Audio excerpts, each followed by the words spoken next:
सुब्रमण्यम स्वामी मोर्चा खोले हुए हैं मोदी सरकार के खिलाफ। आज से नहीं बल्कि पिछले कई महीनों से उन्हें मोदी सरकार की एक नीति रास नहीं आ रही। मोदी सरकार का एक एक कामकाज उनकी आंख में खटक रहा है। ऐसे में सुब्रमण्यम स्वामी का बीजेपी का नेता होने के बाद भी मोदी सरकार से बैर बढ़ता जा रहा है।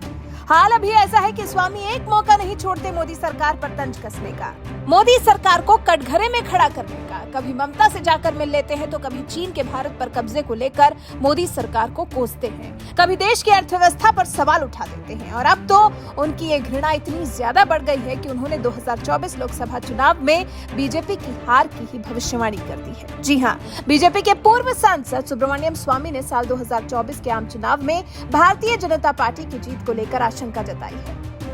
दरअसल महाराष्ट्र के नागपुर में पंचायत समिति के चुनाव में हुई हार को लेकर स्वामी के मन में बीजेपी की जीत को लेकर संदेह पैदा हो गया है। साथ ही स्वामी ने यह भी कहा कि देश की गिरती अर्थव्यवस्था और चीन के हाथों सीमा पर क्षेत्र को खोने के बाद 2024 के चुनाव में बीजेपी की जीत मुश्किल है। स्वामी ने यह भी कहा, अगर ये सही साबित होता है तो इसे पूर्व चेतावनी के तौर पर लेना चाहिए। गिरती अर्थव्यवस्था और चीन के हाथों सीमा पर क्षेत्रों को खोने का परिणाम ये होगा कि 2024 के चुनाव में बीजेपी को हार का सामना करना पड़ेगा।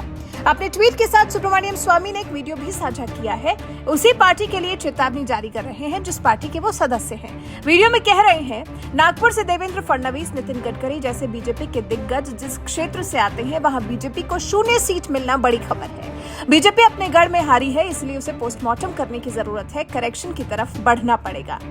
दरअसल नागपुर जिला बीजेपी की महाराष्ट्र इकाई के अध्यक्ष चंद्रशेखर बावनकुले, उप मुख्यमंत्री देवेंद्र फडणवीस और केंद्रीय मंत्री नितिन गडकरी का गृह क्षेत्र है। इसके अलावा नागपुर में राष्ट्रीय स्वयंसेवक संघ का मुख्यालय भी है और यहाँ पंचायत समिति के अध्यक्षों और उपाध्यक्षों के पदों पर हुए चुनावों में बीजेपी को हार मिली है।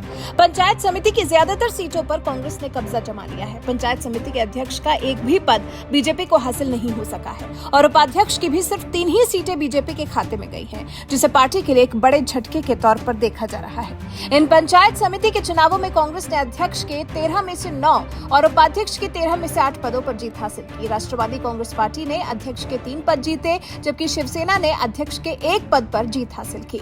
सोचिए, विधानसभा चुनाव नहीं बल्कि पंचायत समिति के चुनाव में जीत और हार को आधार बनाकर बीजेपी नेता सुब्रमण्यम स्वामी ने साल 2024 के लोकसभा चुनाव में बीजेपी की जीत को लेकर आशंका व्यक्त कर दी है, जो कि आधारहीन है। खैर, बीजेपी अपनी तैयारियों में जुटी है। हर कोई जानता है, जो विरोध करते हैं वो भी जानते हैं कि 2024 में जीत किसकी होने वाली है, सत्ता पर विराजित कौन होने वाला है। देश की सबसे पुरानी पार्टी कांग्रेस भी, जो भारत जोड़ो यात्रा निकाल रही है, वो भी जानती है कि उसकी इस यात्रा का उसे कुछ लाभ जरूर मिल सकता है, लेकिन लाभ ऐसा नहीं होगा कि देश की सबसे बड़ी पार्टी बीजेपी पीछे हो जाए और कांग्रेस बीजेपी से आगे निकल जाए। न जाने क्यों देश के दिग्गज जाने माने नेता सुब्रमण्यम स्वामी के मन में ये शंका पैदा हो रही है। लगता है ये तो बस स्वामी की घृणा ही है बीजेपी के खिलाफ, जो फिलहाल उनके सिर चढ़कर बोल रही है। वैसे आप स्वामी के बयान से कितना इत्तेफाक रखते हैं? आपको क्या लगता है, क्या बीजेपी आने वाले 2 साल में होने वाले लोकसभा चुनाव को कहीं से भी हारती दिख रही है? आखिर स्वामी की बात में, उनके दावे में आपको कितना दम लगता है? कमेंट कर हमें अपनी राय